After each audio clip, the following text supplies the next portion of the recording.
Conversational programming is about knowing how does one hold on to a bad habit, a bad behavior, a bad belief. When I say bad, meaning limiting, that's unresourceful to them. Your hands and your legs grow with your body, they're attached.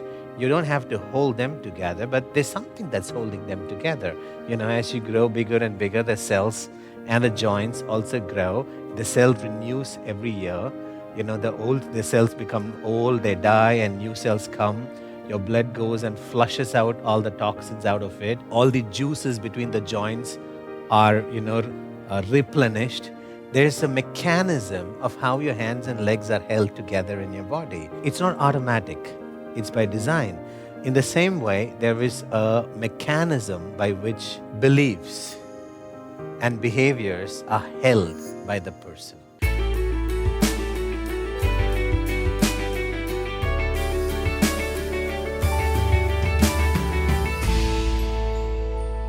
Let's start with installations that changes a behavior. Okay, for example, let's say procrastination or lack of consistency or, not being able to focus on something. Now, the thing about installations is that when someone procrastinates, if 5 people procrastinate, how each of them procrastinate is so very different from the other. So all 5, the external behavior is procrastination. The internal behavior is very different for all 5. Now, the way metaphors work, and you're going to learn how to tell stories that pace the internal behavior. The way metaphors work is your story or your description is pacing, is like mapping the internal behavior of that particular person. And then you exaggerate the outcome or consequences of it, and then the person changes. So, for example, a horror story. I say that to smokers when, they're not anymore because now everybody has heard that story. It doesn't work with all smokers. It only works with the kind of people who think they can quit anytime. Oh, I just do it, it's just a habit, I can quit anytime. No, you can't. It kill you before you think you do. That's the kind of people I tell that story to. And the story is, the horse is growing up, it's a sturdy horse, everything is good, but it has one bad habit. While it's walking, it eats the grass. It's a little strain in the neck, so what? But it keeps growing up and it's running a race, and suddenly it sees grass, it starts eating. Because it's running so fast at that time and it's the bad habit kicked in out of control, it just falls down, snaps its neck, and dies. Now, typically, if you pace a person who is going through a similar situation, and the moment you say it dies, they would have a jerk in their body. And then you just stay quiet, and then, the brain is making the changes. That story will work with one smoker out of 100 smokers. The other 99 require a different story that paces their internal process. Conversational programming is about knowing how does one hold on to a bad habit, a bad behavior, a bad belief. When I say bad, meaning limiting, that's unresourceful to them. Your hands and your legs grow with your body, they're attached. You don't have to hold them together, but there's something that's holding them together. As you grow bigger and bigger, the cells and the joints also grow. The cell renews every year. The cells become old, they die, and new cells come. Your blood goes and flushes out all the toxins out of it. All the juices between the joints are, replenished. There's a mechanism of how your hands and legs are held together in your body. It's not automatic. It's by design. In the same way, there is a mechanism by which beliefs and behaviors are held by the person. It's not like, there's a neural pathway, so, it just does the same thing again and again. There is a proper, systematic mechanism by which the brain holds on to a particular behavior or process.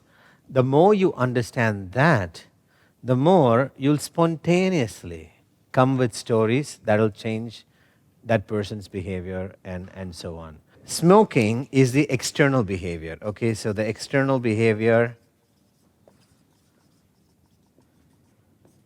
smoking.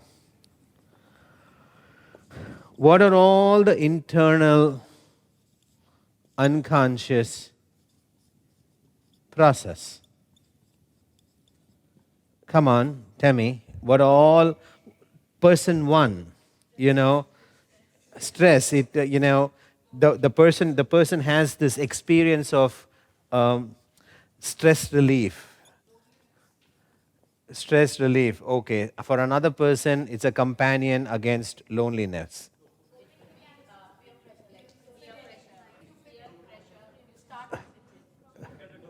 Yeah, so dopamine effect. For some, it's like a dopamine effect. For some, they just have to make their peers happy. Okay, peer pressure. Okay, style. Yeah, you see Rajnikant doing it. You want to do it. Shah Rukh Khan. Yeah, it's difficult. Difficult life situations. They need. This is how they cope.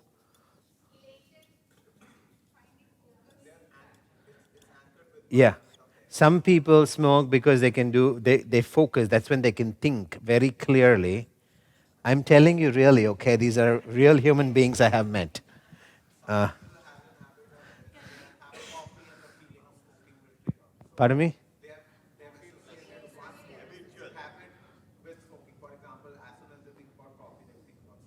Yeah, they need a combo meal. It's normal, meaning they don't think it is going to hurt them. Okay, yeah. Is it someone you know? Yeah, okay. I work out so I won't die. Yeah. Okay. Being a rebel, like they feel like, if I smoke, it enhances my identity as a rebel. Yeah. Yeah, time pass. Like they don't know what else to do and they don't know what to do.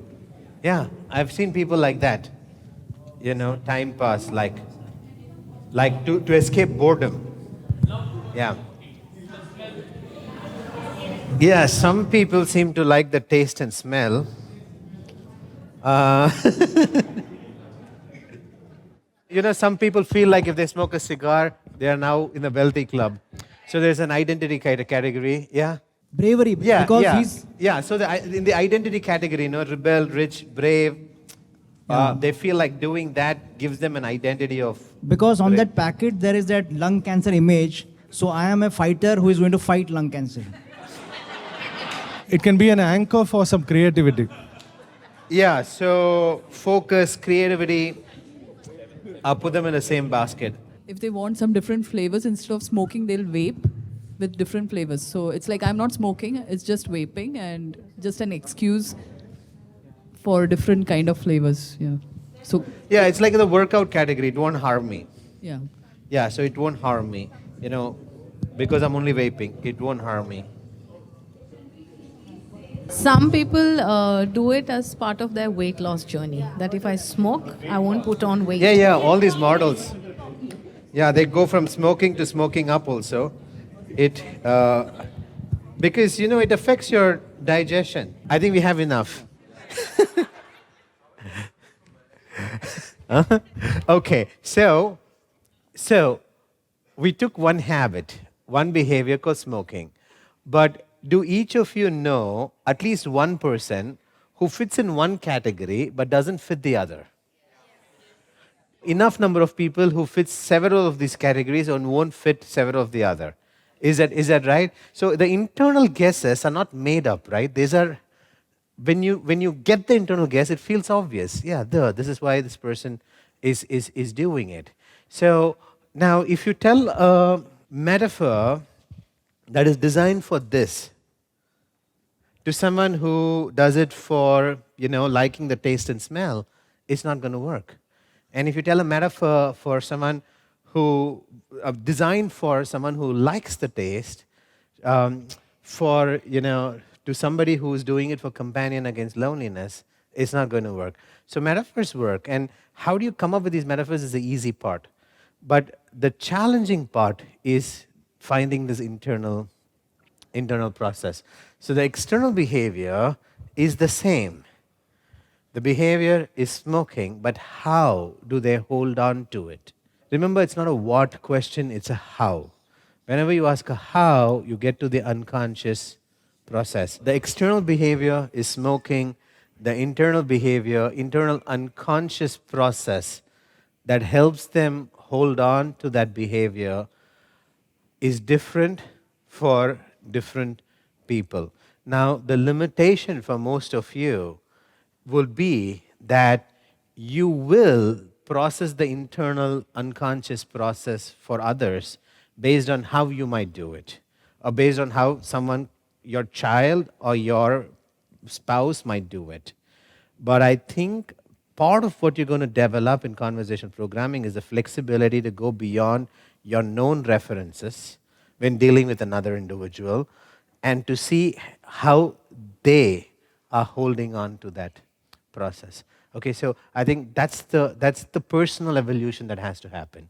Because a lot of times when you see another person do the things that you do, you assume they do the things that you do the same way that you do it.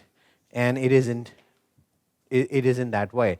Because we haven't even been exhaustive with smoking. We've written 14. And even in that 14, I have clubbed many things together. You know, like I put like someone doing it for a power move, and someone doing it for a rebel, someone feeling like I'm now rich. I've all put that into the identity as one thing. But if you expand this list, it can go to more than 100 easily. There is always more ways by which people arrive at the same external behavior than you may know. So you're always calibrating. And part of what you're learning in conversational programming is developing the ability so that you know what's happening with them in microseconds, not in like after writing a PhD thesis. Okay, so that's the idea. Over here, in this workshop, you will learn many things analytically because you need validation. We are going to break it down, use our analytical skills to learn. But that's only to build the intuition. When you actually step into your context, it has to happen in nanoseconds. You know, it's like even before you think, you have spoken something that, you know, would be so effective for that particular person. So that's mastery. And mastery for me is that even before you think of doing it, you have done it. And so it's not an educational program. It has to be a personal evolution for you, that it's happened before you think of, you know, what is the structure and all of those things. We never like to complete our video without giving you the opportunity to personally evolve and launch your legacy. Imagine for a moment, what would it feel like when you are impacting the world positively so much and enhancing your business, your health, your family, and legacy. All of this together simultaneously, continuing to grow leaps and bounds, fast and smoothly. If you've got the right motives, we believe Antano and Harini will be able to help you launch your legacy in compressed time. Get excellence installation-based personal evolution and keep making a difference, starting with yourself.